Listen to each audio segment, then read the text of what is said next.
नमस्कार, आपके साथ मैं हूं सुमेरा खान। लद्दाख में घुसपैठ, सरहद से लेकर समंदर तक साजिशें और फिर बातचीत से इनकार। 21वीं सदी में भी चीन सलामी स्लाइसिंग की नीति पर चल रहा है। चीन तय कर चुका है कि उसकी विस्तारवादी कपट नीति नहीं बदलेगी। इसीलिए चीन को अगर जुबानी अल्फाजों की जगह बारूदी धमाकों की गूंज ज्यादा सुनाई देती है तो यही सही।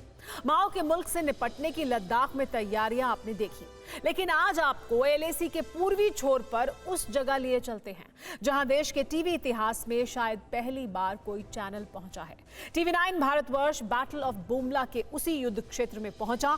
अगले आधे घंटे हमारे साथ रहिए। यकीन मानिए, सरहद के आखिरी छोर से ये ऐसी रिपोर्ट है जिसका एक एक फ्रेम देश के वीरों के अद्भुत और अतुलनीय पराक्रम से भरा है।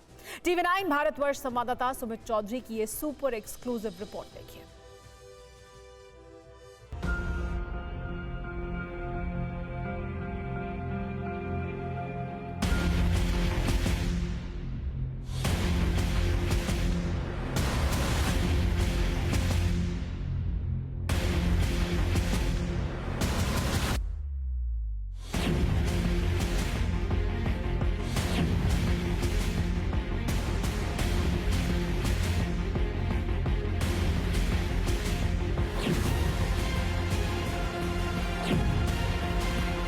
पंद्रह 15,000 फीट ऊंची वो सरहद जहां हिंद के जांबाजों का शौर्य झलकता है।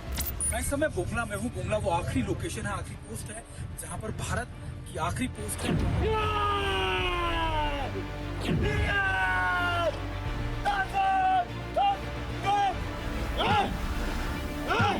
ठंड के अंदर जहां आप अपना हाथ निकालना भी नहीं चाहेंगे, लेकिन वहां पर हमारे जवान, हमारे सोल्जर्स ये ड्रिल आपको जो दिखा रहे हैं, ये ड्रिल नहीं, ये इनकी हर दिन की दिनचर्या है। जहां का जर्रा जर्रा देश के शूरवीरों के पराक्रम की दास्तानें सुनाता है। 1962 में भले ही भारत ने वो जंग ना जीती हो, लेकिन भारत के सैनिकों की शौर्य गाथाओं की निशानियां आज भी इन इलाकों को या फिर इन चप्पे चप्पर पर मौजूद है।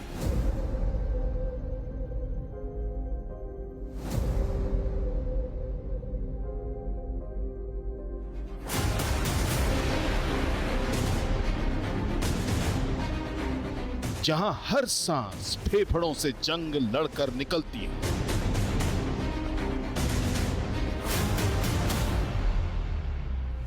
जहां सर्द हवाओं से जिस्म का रोआं रोआं कांप उठता है।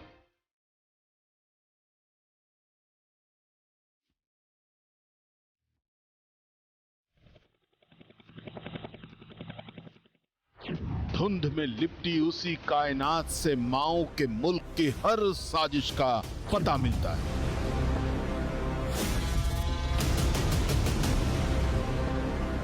वो आखिरी पॉइंट है जहां पर आप भारत का बॉर्डर देख रहे हैं, उसके उस तरफ सारा एलएसी का इलाका यानी चीन का इलाका, और ये पहाड़ियां जो आप मेरे पीछे देख रहे हैं, ये सारी पहाड़ियां चीन की हैं।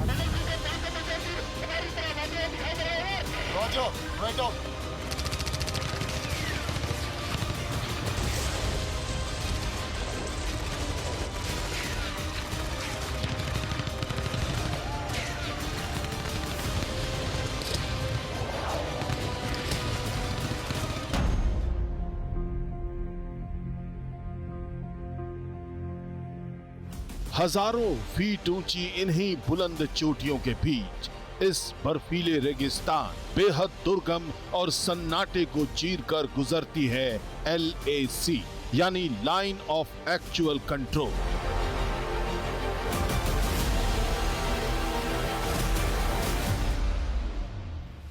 चीन से लगती सरहद का वो कोना जहां जिंदगी बिल्कुल आसान नहीं होती है, जहां देश के शूरवीरों को चीन की साजिशों के साथ ही कुदरत की दुश्वारियों से भी दो चार होना पड़ता है।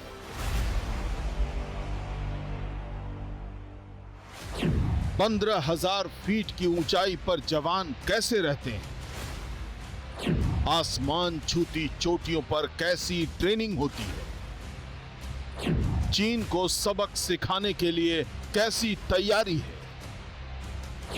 चीन की साजिशों से निपटने के लिए कौन से हथियार हैं? जानते हैं आप? नहीं जानते तो चलिए टीवी 9 भारतवर्ष के साथ सरहद के उस छोर पर, जहां का हर कोना देश के जांबाजों के पराक्रम की गवाही देता है। LAC के आखिरी पोस्ट तक जाने के लिए TV9 भारतवर्ष का सफर शुरू होता है तवांग से।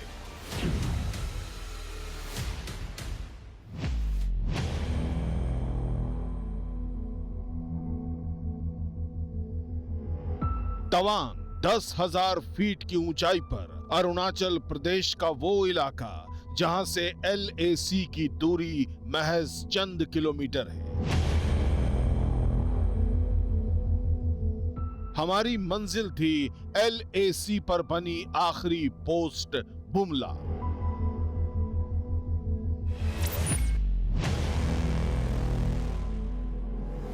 (1962) की जंग बुमला सेक्टर में लड़ी गई थी, जिसके निशान आज भी यहां मौजूद है। इन्हीं में से एक है सूबेदार जोगिंदर सिंह मेमोरियल। हमें समय है वॉर मेमोरियल सूबेदार जोगिंदर सिंह के वॉर मेमोरियल में, जो अकेले PV से थे, परमवीर चक्र थे मरणोपरांत, जिनको दिया गया था 1962 की जंग में। और 20 अक्टूबर को मैं आपको बता रहा था जंग लड़ी गई थी 1962 में, और आज 20 अक्टूबर ही है जब हम यहाँ पर मौजूद हैं। सबसे महत्वपूर्ण बात ये कि ये पत्थर जो आप ट्राई कलर में या फिर तिरंगे की उसमें देख रहे होंगे, इसकी सबसे बड़ी खास बात यह है कि जो उन्होंने आखिरी अपनी सांसें ली थी इसी पत्थर पे ली थी। और जब लगातार उनको चाइनीज़ की तरफ से, सोल्जर्स की तरफ से उनको खाना और पानी ऑफर किया गया, उन्होंने लेने से मना कर दिया। उन्होंने कहा कि मैं अपने देश की ज़मीन पर मरूंगा और इस तरीके से मैं उनका खाना और पानी नहीं लूँगा।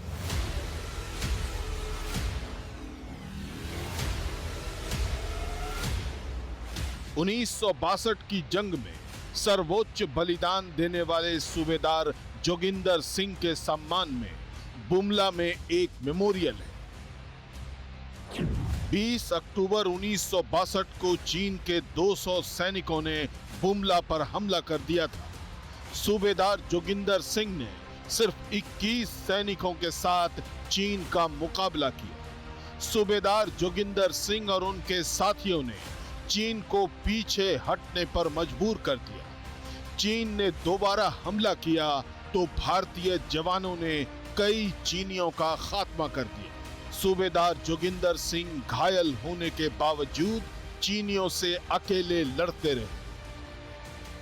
अद्भुत साहस और वीरता के लिए सूबेदार जोगिंदर सिंह को मरणोपरांत परमवीर चक्र दिया गया। इसी जगह पर शहीदों की याद में एक मंदिर भी बनाया गया है, जहां LAC पर जाने वाला हर जवान माथा जरूर टेकता है। सूबेदार जोगिंदर सिंह के मंदिर में अगर मैं आपको दिखाऊं कि ये मंदिर है उनका जो बनाया गया, और ख़ास बात यह कि वो तस्वीरें उस समय की देखे तो आपको समझ में आ जाएगा कि कितना इम्पोर्टेंट है। हालांकि उस समय जंग की निशानियां या फिर उस समय की जंग की जो तस्वीरें हैं वो यहाँ पर आपको नज़र आती हैं 1962 की, और आज भी उनके साथ साथ उनके जो दूसरे ऑफिसर्स थे उनको भी यहाँ पर उसी तरीके से याद किया जाता है। अभी इम्पॉर्टेंट ये है कि उनकी जो भी यहाँ पर आता है उनकी अरदास करता है, फिर उनको यहाँ पर उनकी ब्लेसिंग जो है या फिर आप कह सकते हैं उनका आशीर्वाद लेता है। और जो भी जवान इस इलाके से निकलता है, जो भी जवान इस इलाके से आगे जाता है, वो यहाँ पर माथा ज़रूर टेकता है। शहीदों को नमन करने के बाद हम आगे बढ़े। तवांग से करीब 38 किलोमीटर की दूरी पर है भारतीय सेना की आखिरी बॉर्डर पोस्ट बुमला। हालांकि एरियल दूरी महज 14 किलोमीटर है, लेकिन इतनी कम दूरी में ही समुद्र तल से ऊंचाई 9,000 फीट से बढ़कर 15,000 पहुंच जाती है। गेट आपको नजर आ रहा है, मैत्री गेट उसे कहा जाता है। उसके बाद चीन का इलाका शुरू हो जाता है। अभी अगर आप देख रहे हैं तो बहुत ज्यादा ठंड है, मेरे हाथ ठंडे होते जा रहे हैं लगातार। और सबसे इंपॉर्टेंट बात है, लगातार बारिश भी पड़ रही है। लेकिन आप मानिए कि 1962 में जब यहाँ पे जंग लड़ी गई होगी, जब यहाँ पर हमारे सोल्जर्स होंगे, तो किस तरीके का माहौल यहाँ पर होगा। आज मैं आपको ये पर्सपेक्टिव इसलिए देने की कोशिश कर रहा हूँ क्योंकि भारत और चीन की जो मीटिंग्स होती हैं वो यहीं पर होती हैं। यानी यही वो इलाका है इन हट्स का जहाँ पर ये मीटिंग्स को अंजाम दिया जाता है। और आज मैं आपको बताने की कोशिश कर रहा हूँ कि आखिरकार इस जगह का इंपॉर्टेंस क्या है और इसका स्ट्रेटेजिक इंपॉर्टेंस कितना ज्यादा है। लद्दाख में हर मोर्चे पर शिकस्त मिलने के बाद चीन LAC के पूर्वी हिस्से में साजिशें रच रहा है। ऐसे में TV9 भारतवर्ष देश का पहला चैनल है जो अरुणाचल प्रदेश में सरहद के आखिरी छोर पर पहुंचा।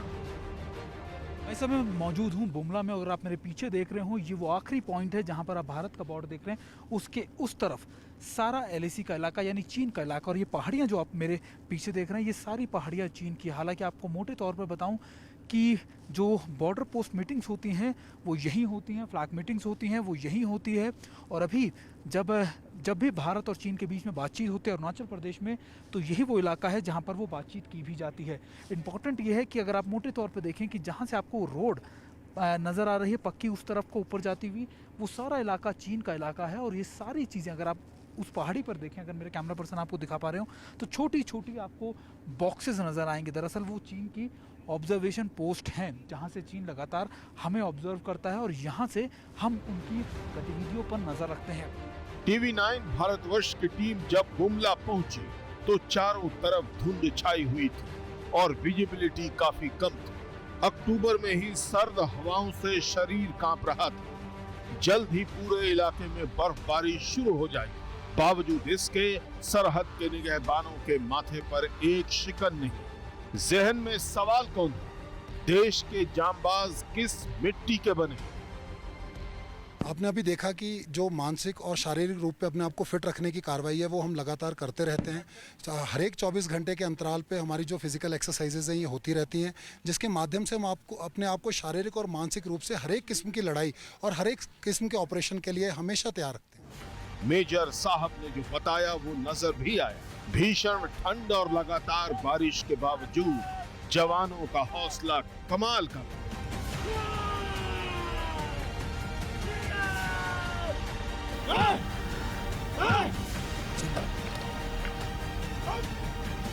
भारतीय सेना का आदर्श वाक्य है किल और बी किल्ड, यानी या तो दुश्मन को मारो या फिर लड़ते लड़ते शहादत पाओ। जवान हर मोर्चे के लिए तैयार। किल और बी किल्ड, यानी या तो आप खुद मरिए या दूसरे को मारिए। 15,000 फीट की ऊंचाई पर, खास तौर पर इस ठंड के अंदर जहां आप अपना हाथ निकालना भी नहीं चाहेंगे, लेकिन वहां पर हमारे जवान, हमारे सोल्जर्स, ये ड्रिल आपको जो दिखा रहे हैं ये ड्रिल नहीं, ये इनकी हर दिन की दिनचर्या है। ये इसलिए भी इम्पोर्टेंट है क्योंकि जब 24 घंटे में लगातार इस ठंड के अंदर इनको इस तरीके की एक्सरसाइज इसलिए करनी पड़ती है ताकि ना सिर्फ ये फिजिकली फिट रहे बल्कि ये खास तौर पर मेंटली भी फिट रहे। मैं चारों तरफ अपने कैमरामैन को कहूँगा आपको घुमाएं और दिखाएं कि आखिरकार किस तरीके की ड्रिल चल रही है। ये आम मैदानी इलाकों में भी करना मुश्किल होता है, लेकिन यहाँ पर 15,000 फीट की ऊंचाई पर इस माइनस टेम्परेचर के अंदर यहाँ पर ये हमारे जवान इसलिए कर रहे हैं ताकि इनका जो एंड्योरेंस लेवल है या फिर इनका जो फिजिकल स्टैंडर्ड्स हैं वो पूरी तरीके से ठीक रहे।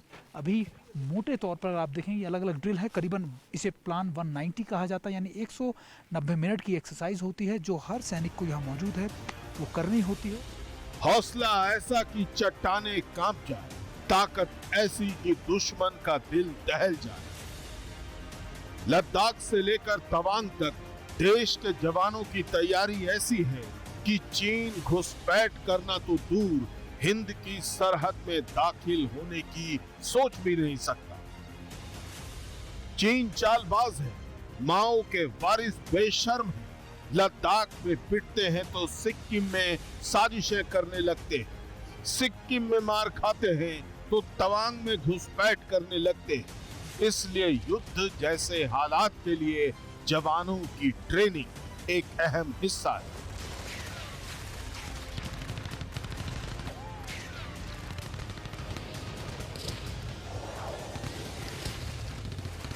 ये आप देख रहे हो लगातार यहाँ से इस तरीके के फायर किए जा रहे हैं रॉकेट लॉन्चर से या फिर दूसरे। दरअसल ये ड्रिल या फिर ये एक्सरसाइज इसलिए की जाती है ताकि मोटे तौर पर ये दिखाया जा सके कि अगर वॉर लाइक सिनेरियो बनता है, वॉर लाइक सिचुएशन बनती है, तो किस तरीके से एनिमी के लोकेशंस को टारगेट करना है, किस तरीके से उनको आगे रोकना है, उनको अपने इलाके से रोकने से बढ़ना है।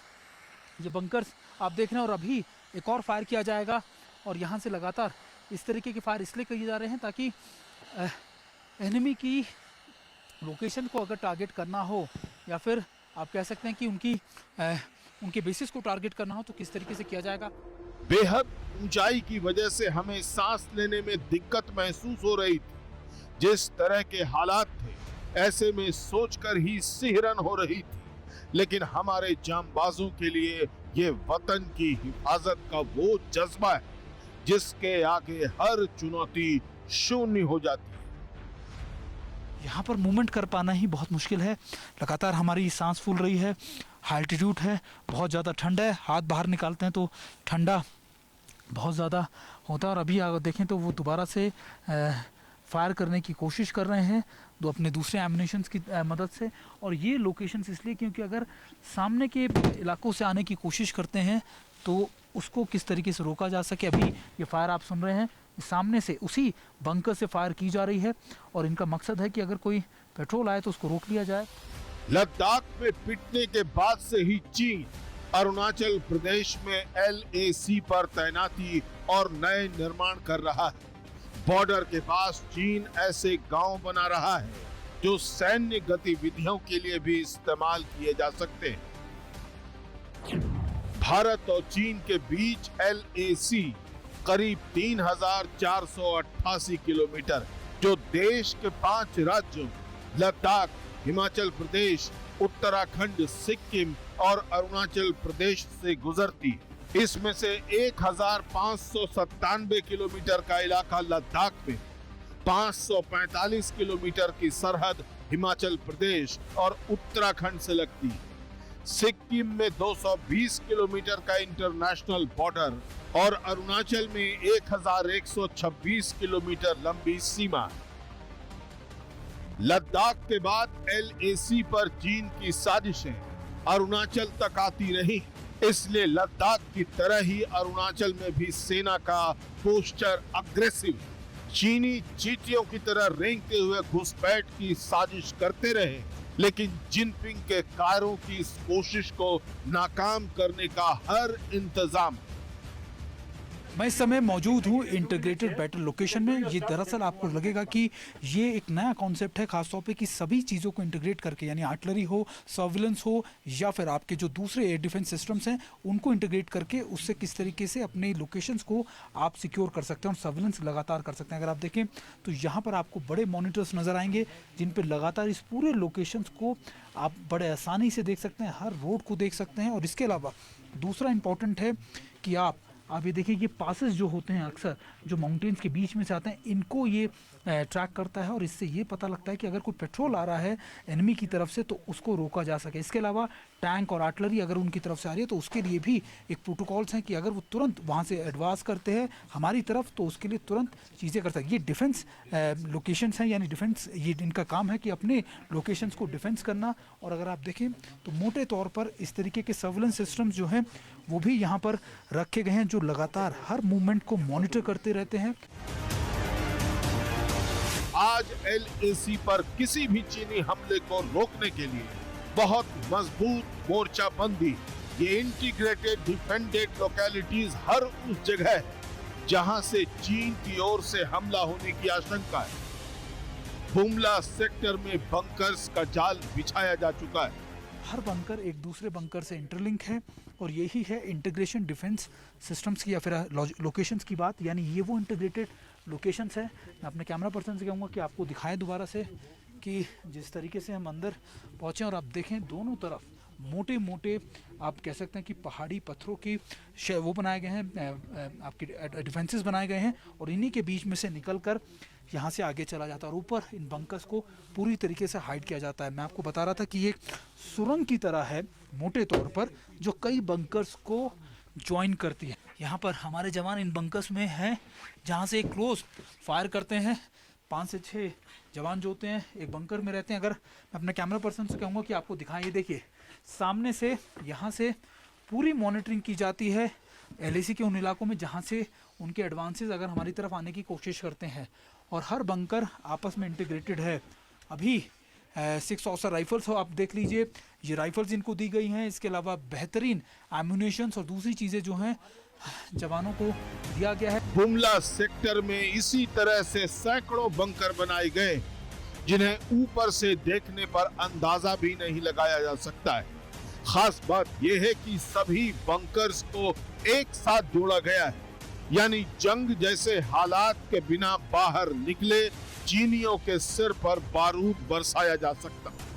इन फॉरवर्ड मोस्ट बंकर्स में एक ड्रिल दिखाई जा रही है, जिसमें ये बताने की कोशिश है LAC के इन इलाकों में कि अगर दुश्मन हमारी तरफ अटैक करता है तो फिर कैसे उसको टारगेट किया जा सकता है, जिसमें ना सिर्फ आर्टिलरी फायर किए जा रहे हैं लगातार, बल्कि ये भी कि अगर वो क्लोज आ जाता है तो उसके बड़े पेट्रोल्स को किस तरीके से हैंडल किया जा सकता है या फिर न्यूट्रलाइज किया जा सकता है। और अभी हमारे सामने एक पेट्रोल है जो खास तौर पर यहाँ पर जो आप कह सकते हैं कि रॉकेट लॉन्चर्स या फिर दूसरे एम्यूनिशंस हैं लेकर जा सकते हैं। सबसे इंपॉर्टेंट बात यह कि इनके ऊपर लगे हैं नाइट डिवीजन कैमरास भी, जो रात में भी इनको फायर कर सकते हैं। और अभी मोटे तौर पर अगर आप देखें तो ये लगातार उन एडवांसेस की तरफ बढ़ते हुए, जिनका मकसद है कि दुश्मन के इलाकों में या हमारे जवानों को किसी भी तरीके की किसी चीज़ की दिक्कत ना हो।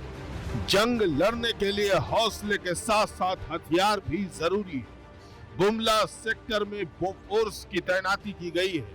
बोफोर्स में कुछ नए उपकरण भी जोड़े गए हैं ताकि दुश्मन पर बहुत तेजी से भारी गोलीबारी की जा सके। इसके अलावा M777 हॉवित्जर तोपें भी तैनात। देख रहे हैं ये है ultra light howitzer gun M777, जिसको अमेरिका से भारत ने इंडक्ट किया था हाल ही में, और इन तोपों को खास तौर पर LAC के इलाकों में तैनात किया गया है। सबसे खास बात यह कि इन तोपों के तैनात करने के पीछे का मकसद था कि भारत अपने पर्वतीय इलाकों में यानी चोटियों को सिक्योर कर सके और टेक्टिकली उनको सिक्योर करने के साथ साथ अपनी पोजीशंस को डोमिनेट भी कर सके।